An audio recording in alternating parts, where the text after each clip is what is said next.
We're continuing this unit on political debate and controversy with Margaret Chase Smith. Margaret Chase Smith was a senator from Maine.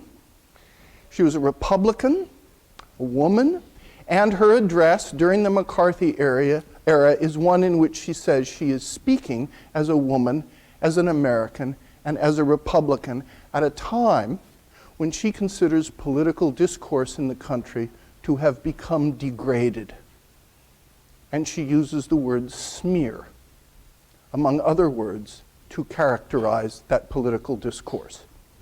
Then, Amy Gutmann. Amy Gutmann used to teach in the government department here. And then she went on to the presidency of a school. And I think now she's at a foundation, but I'm asking you to read her piece, which is on the lure and dangers of extremist rhetoric, which she wrote quite a while ago. Then Dwight Eisenhower from his farewell address. This is ghostwritten. He didn't write it, but he certainly approved it, and it is that famous address in which he warns about the military-industrial complex. This is the address that is the origin of that phrase, and the origin of a warning by a former military person himself, Supreme Allied Commander in World War II, about what he calls the military-industrial complex. And then finally for Thursday, another address by Shirley Chisholm on government spending, particularly on military spending. Shirley Chisholm was a member of Congress, very outspoken, very articulate, very smart, and this is an address in which she fundamentally criticizes the priorities of government spending. After Thursday, we're going to wrap up this unit the following Tuesday on the 13th by looking at Barbara Jordan on the impeachment of Richard Nixon, Ronald Reagan's Make America Great Again speech. Phrase sound familiar? That's what it was called. American history has a way of recycling things. Ronald Reagan's Make America Great Again speech, accepting the 1980 nomination, and Mario Cuomo from his 1984 convention speech. So we're going to be taking a look at quite a lot of political speeches Thursday and Tuesday. Any questions about that?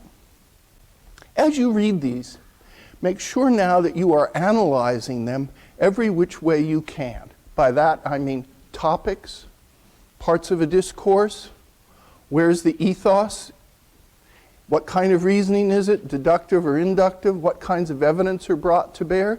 And as we continue now in the next couple of weeks, we're going to be looking at words as figures of speech. In other words, the metaphoric use of language, the non-literal use of language, and the arrangement of words that is not in normal word order, but comprises a kind of schema. You can take him out of organ, but you can't take organ out of him. That kind of thing. Phrases that we use that are common but can be used in many different ways. All that makes sense? So, as you read these speeches, I hope that you'll be thinking about them in every possible category that we have covered, as well as topics. Don't forget topics.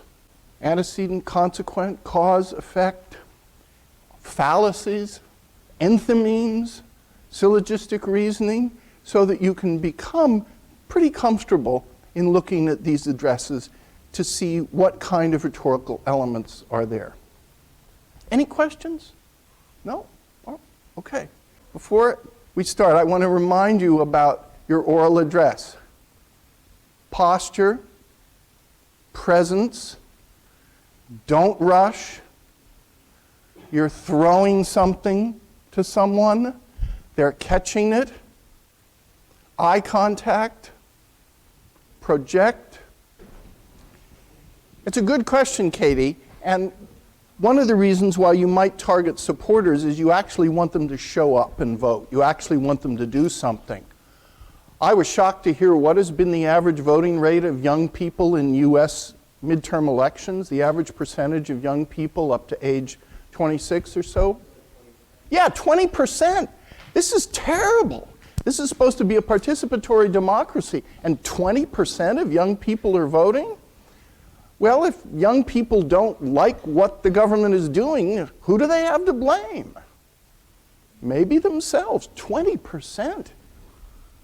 This is not good.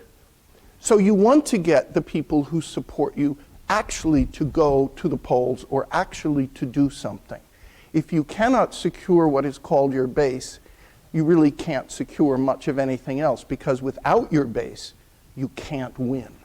So that's one of the reasons why political rhetoric is often directed at those whom you know are supporters, because you want, in a sense, to energize them. That's the verb often used. Get them out. Don't take them for granted. That is a political mistake, and that has happened in elections. You take for granted the votes of a certain group of people, and next thing you know, they don't actually show up at the polls, and then you lose. Okay, Larry. Today, I'll be presenting what I think is an example of good, effective political rhetoric. My example is from Malala Yousafzai's speech to the United Nations in front of the Youth Assembly. So I think throughout this speech, she gives, this speech has all the necessary attributes of the speeches that we've covered in class. So I'll just try to give examples. She starts by really addressing the audience and gaining their goodwill. So she says, I would like to thank my nurses, doctors, and all the staff to the hospitals in Pakistan. As you probably know, she was shot by the Taliban. So she's giving thanks to those who helped her in that time. Then she says, I fully support Mr. Ban Ki-moon, who's the Secretary General of the United Nations. Afterwards, she tries to shift the focus away from herself and make her speech more universal and more appreciated, able to be appreciated by everyone. So she says, today, or Malala Day, is not my day. The day that she was presenting was called Malala Day. But she says, Malala Day is not my day. Today is the day of every woman, every boy, and every girl who have raised their voice for their rights. Later she says, so here I stand, one girl among many. I speak not for myself, but for all girls and boys. I raise up my voice, not so that I can shout, but so that those without a voice can be heard. So I just thought here she was shifting the focus from her and making it more relatable for everyone. Later on, she really builds ethos throughout this entire speech. She says, I am not against anyone, neither am I here to speak in terms of personal revenge against the Taliban. I do not even hate the Talib who shot me. Even if there is a gun in my hand and he stands in front of me, I would not shoot him. She also makes it even more relatable by appealing to every religion, or a couple of the main religions. She says, this is the compassion I have learned from Muhammad, the Prophet of Mercy, Jesus Christ, and Lord Buddha. This is the legacy of change that I have inherited from Martin Luther King, Nelson Mandela, and Muhammad al-Jinnah. This is the philosophy of nonviolence that I have learned from Gandhi Ji, Bacha Khan, and Mother Teresa. So she appeals to leaders through 3 major religions throughout the world so that many people can relate to this speech. Finally, she gives an innumerable list of action items that she would call upon world governments to take by saying, we call upon world leaders that all the peace deals must protect women and children's rights. We call upon all governments to ensure free compulsory education. We call upon all governments. We call upon the developed nations, etc. So she finally ends her speech by making very clear points that the audience can take home and ponder upon. So that's a good place to stop, Larry. Yeah. Yep. Questions, comments? Is everyone familiar with her story? She was shot by the Taliban when she was very young and almost died. The Taliban does not seem in that instance to support education for young girls in the way that she was receiving it. Do people think that was good? A good piece of rhetoric? Did it make sense? All right, Larry, you're lucky. No one objects. Not a problem. Anna, you going to be next? You can, in speaking to the class, be a little dramatic. If you're reading someone else's words, don't be afraid to imagine that you are that person speaking. Political rhetoric that I chose today is about the Pittsburgh shooting, and it was said by the president. So as a Pittsburgher, this really hit close to home because a lot of my friends actually went to the synagogue or lived right across the street. So he says, if there was an armed guard inside the temple, they would have been able to stop him being the shooter. So I think this argument works against him with ethos, pathos, and logos. So on the ethos front, rather than sympathizing with the Pittsburghers, he's placing the blame on them. He's saying that they should have had armed guards to stop them, and rather than being a good leader and empathizing with them, he's turning the Pittsburghers off and not allowing them to listen to what he has to say in the future. And logos-wise, this is also not sound because he's saying that for any shooting that they should have had preventive measures in the first place. And obviously, if they know that there's going to be a shooter, they're going to stop him.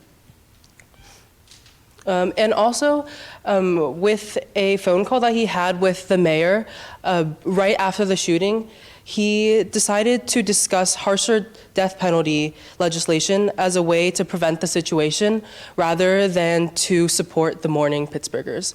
So for that reason, I thought Trump did not do a good job in addressing the shooting in Pittsburgh. I just have a question on the source and context of the quote. Was it like in a tweet or a speech, or was there anything before or after it? He was addressing reporters after visiting the city. Was there like a specific question that prompted this, or? Oh yeah, it was asking for whether he thought that there should be harsher gun control. Oh, okay, gotcha. And his answer was no. All right, thanks. It's a good question because context means everything. And if you are making a public address or a public speech, is it likely that one or two sentences you deliver may be plucked out of your address and quoted without context? Yes, it is. So you have to be very careful of every sentence or group of sentences that they do not mislead if they are quoted by themselves. This is very common in newspaper and television work, and it's one of the reasons why public figures are often cautious about speaking at length extemporaneously, because it's very easy to isolate a particular sentence or phrase. It's something to be aware of. Everybody, I'm Braden. For those of you who do know me, you know that I talk about Mississippi all the time, and so this is going to be one of those times. This is a campaign ad called Ready for Change by our House Democratic leader, David Beria, who's running for the U.S. Senate seat for our state.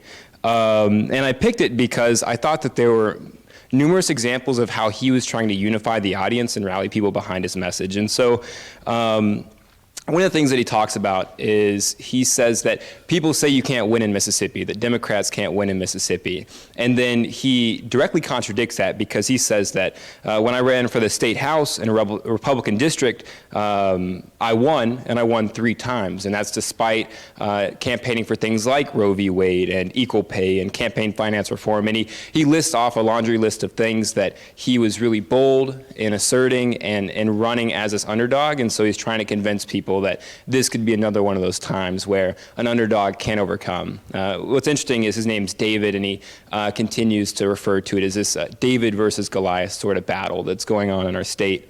Other than that, he talks about how he brings up his opponent and his approval ratings and his polls, and he says that my opponent, Roger Wicker, has not been able to get over 47% in any of the polls. And for somebody who's been in our Senate seat since I think 2006, 2007, he talks about how this is an outrage and that there's enough swing voters. And so not only is he trying to build himself up, but he's also directly contradicting and combating his opponent, which I think is an important part of his rhetoric. And then lastly, he talks about how he says that there's enough swing voters, and he brings up Alabama, and he brings up the fact that in Mississippi we have more people that are registered Democrats in Alabama, and so he's saying that if they can do it in Alabama, then we can do it in Mississippi. I think that it's effective that he neglects to bring up the point that Doug Jones was running against Roy Moore. I think that would undermine it, so I think that trying to keep that under the table is important. And then he ends it with a challenge, and he says that more than just the numbers, you can feel it in Mississippi. You can feel that Mississippi is ready for change, and so I think that he just kind of does this full circle where he builds himself up, he attacks his opponent, and then he challenges Mississippians to go out and prove others wrong like he has. And that's my example of good rhetoric. Thoughts or comments? Do you think there's anything specifically in his language, the words that he uses, or the way that he crafts sentences, that is particularly appealing? You've described a general sense of argument, but you didn't really concentrate much on his actual language other than the phrase David versus Goliath. Is there anything in his particular language that's memorable? I think that the last couple lines are particularly memorable for me. So he says, but most of all, you can just feel it. People all across our state are ready for change. They said we can't win in Mississippi. Help us prove them wrong.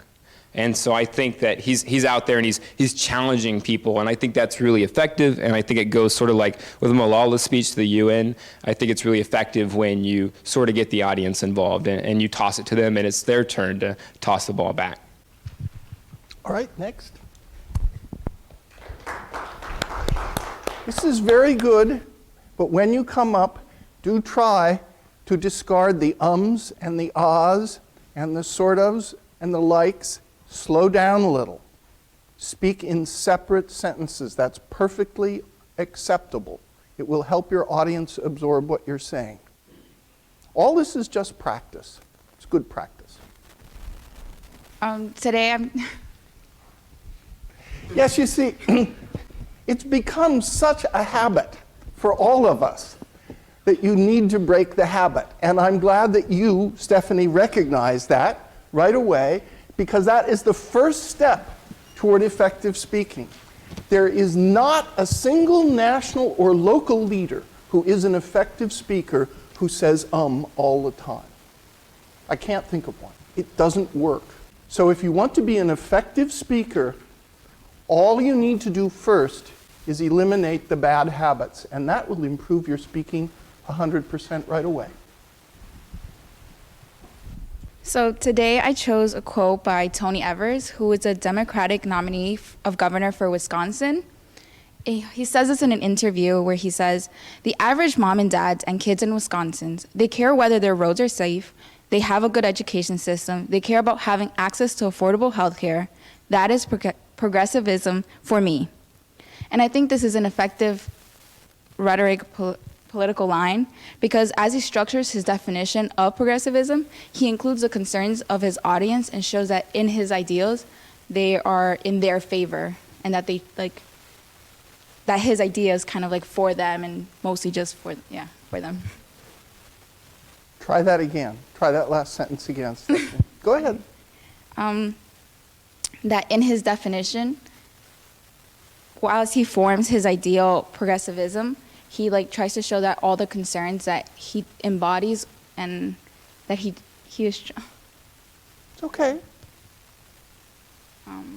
I guess what I'm trying to say is that as he forms his definition, he really attacks and knows his audience and knows exactly what their concerns are for. And as he structures his definition, he tries to show I know what you're concerned about, and I know that these are the things that I have to address. Thoughts, comments? One of the more difficult things in politics is to get away from a label that some people have used in a negative sense. For some people, being a progressive is a bad thing.